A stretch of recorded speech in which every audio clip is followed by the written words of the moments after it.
எல்லாருக்கும் வணக்கம். நான் பிரகாஷ் பேசுகிறேன். இது வரைக்கும் நீங்கள் இந்த சேனலை சப்ஸ்கிரைப் பண்ணலாம், சப்ஸ்கிரைப் பண்ணிக்கோங்க. அது மட்டும் இல்லாமல் பக்கத்தில் இருக்க பெல் பட்டனும் கிளிக் பண்ணி வச்சுக்கோங்க. அப்போ தான் நம்ம சேனலில் போடுற எல்லா வீடியோஸும் உங்களுக்கு நோட்டிஃபிகேஷனில் காமிக்கும்.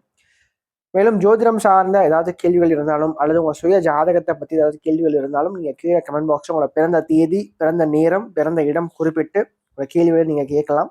கண்டிப்பாக எல்லோருடைய கமெண்ட்ஸுக்கும் முடிஞ்ச வரைக்கும் நான் ரிப்ளை பண்ணுறேங்க. சரிங்களா? அதே மாதிரி இந்த வீடியோ உங்களுக்கு பிடிச்சிருக்கின்ற பட்சத்தில் ஒரு லைக்கும் போட்டு விடுங்க. நிறைய லைக்ஸ் வர தான் இன்னும் மேற்கொண்டு வீடியோஸ் நிறைய போடணுன்ற ஒரு தூண்டுதல் எனக்கும் வரும். சரிங்களா? முடிஞ்சிருக்கும் இந்த வீடியோ பார்க்குறவங்க ஒரு லைக்கை போட்டுட்டு கமெண்ட்டை போட்டுட்டு உங்களோட வீடியோ நீங்கள் பார்க்க ஆரம்பிங்க. சரி, வாங்க இப்போ வீடியோக்குள்ளே போகலாம். இந்த பதில் நம்ம என்ன பார்க்க போகிறோம் அப்படின்னா, மேஷ ராசி பரணி நட்சத்திரத்தில் பிறந்தவங்களுக்கு 2025 ஆண்டு ஆகஸ்ட் மாத ராசி பலன்களை பற்றி நம்ம தெளிவாக பார்க்க போகிறோம். சரிங்களா? இந்த மாதம் உங்களோட வாழ்க்கையில் கிடைக்க போகின்ற விஷயங்கள் என்னென்ன, அதாவது என்ன இந்த மாதம் உங்களோட வாழ்க்கையில் தரப்போகுதுன்னு சொல்லிட்டு தெளிவாக பார்க்கலாம் வாங்க.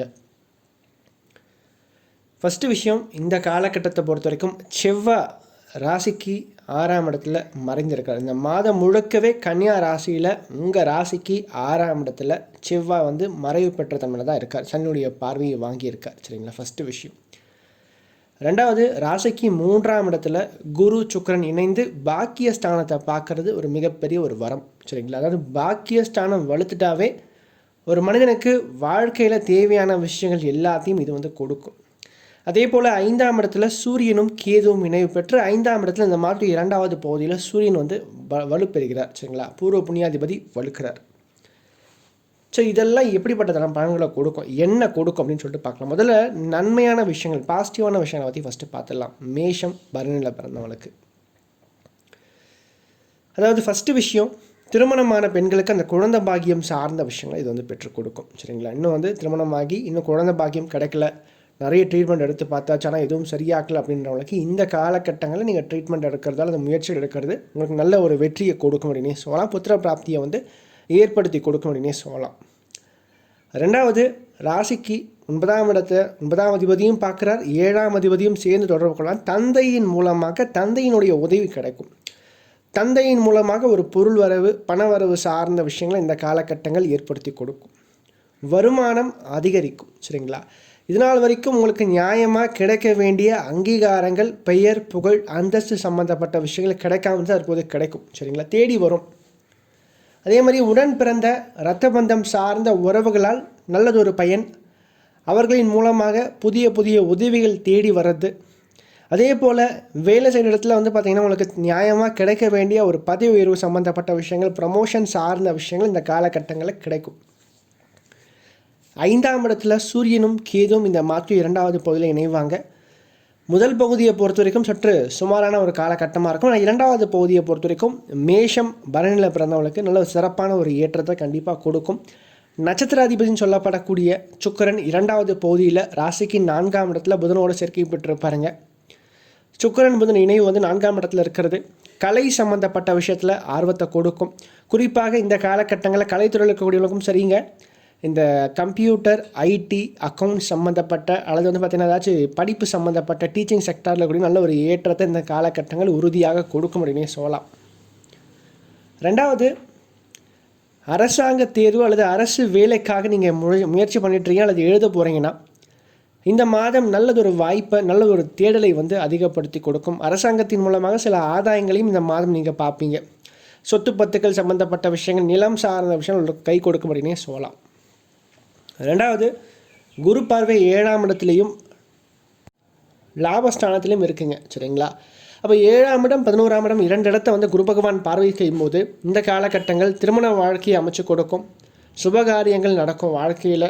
அதே போல் இருக்கிற இடத்த விட்டு இன்னொரு இடத்துக்கு நீங்கள் பணிமாற்றம் செய்கிறது, இடமாற்றம் செய்கிறது, இது சார்ந்த விஷயங்கள் நல்லபடியாக நடந்து முடியும். சரிங்களா? அது மட்டும் இல்லாமல் லாபஸ்தானத்தில் ராகு இருக்கிற வரைக்கும் நல்ல வருமானம், நல்லதொரு ஆதாயம், நல்ல ஒரு பண வரவு கண்டிப்பாக வந்துக்கிட்டே இருக்கும். அதே மாதிரி பூர்வீக சொத்துக்கள் சம்மந்தப்பட்ட பிரச்சனைகளுக்கு ஒரு தீர்வும் கண்டிப்பாக கிடைக்கும். எண்ணங்கள் தெளிவாக இருக்கும். சரிங்களா? எடுத்த காரியத்தில் ஜெயிச்சு காமிப்பீங்க, இல்லைன்னா எண்ணையாக இருப்பீங்க. சரிங்களா?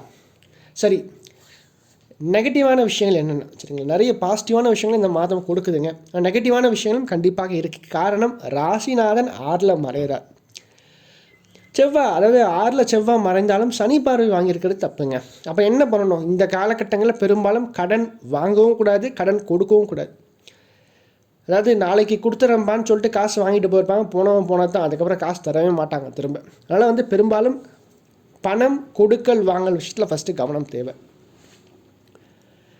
ரெண்டாவது, ஆரோக்கியத்தில் கொஞ்சம் நீங்கள் அக்கறை எடுத்துக்கணுங்க. சாப்பிட்ற சாப்பாட்டில் கொஞ்சம் கண்ட்ரோலாக நீங்கள் இருக்கணும். உடம்புக்கு ஆரோக்கியமான உணவுகளை சாப்பிட்றத பழக்கப்படுத்திக்கணும். ஏன்னா 12ஆம் இடமான விரயஸ்தானம் வலுத்திருக்கு, செவ்வாயும் விரயஸ்தானத்தை பார்க்குறார், சனியுடைய பார்வையும் செவ்வாய்க்கு இருக்கிறது தவறுங்க. அப்போ இந்த காலகட்டங்கள் கொஞ்சம் ஆரோக்கியத்தில் கொஞ்சம் பிரச்சனையை கொடுக்கும், செலவுகளை அதிகப்படுத்தி கொடுக்கும். அதாவது செலவுன்றது வீண் செலவாக இருக்கும், தேவையில்லாத செலவாக இருக்கும், தண்ணியாக செலவு பண்ணுவீங்க சரிங்களா. உபயோகம் இல்லாத சேவிங்ஸ், அதாவது சேவிங்ஸை தவிர மற்ற விஷயங்களுக்காக செலவு பண்ணுவீங்க சரிங்களா. காசு சேர்த்து வைக்கிறதே கஷ்டமாக இருக்கும். நான் சொன்ன மாதிரி பணம் கொடுக்கல் வாங்கல், ஆரோக்கியம் சம்மந்தப்பட்ட விஷயங்கள், எதிராளிகள் சம்பாரிச்சுப்பீங்க சரிங்களா. எதிர்ப்புகள் சற்று அதிகமாக இருக்கும்.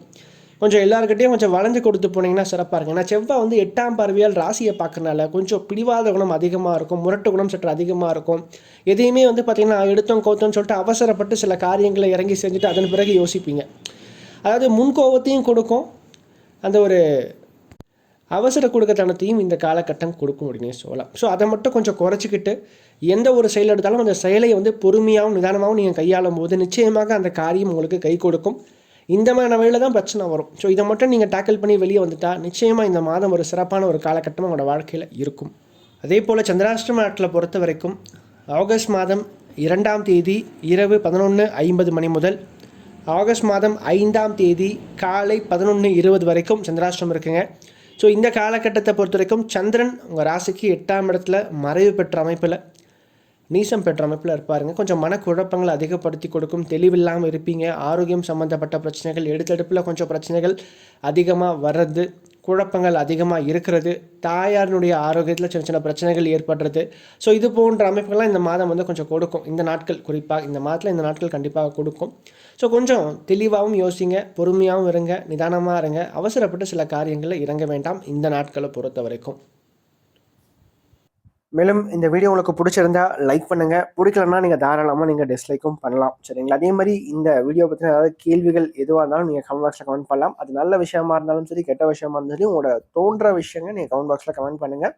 அது சரியாக இருந்தால் இன்னும் எனக்கு பூஸ்டப்பாக இருக்கும், அது தவறான ஒரு இதுவாக இருந்தால் நான் அதை திருத்திக்கிறேன் சரிங்களா. நன்றி, வணக்கம்.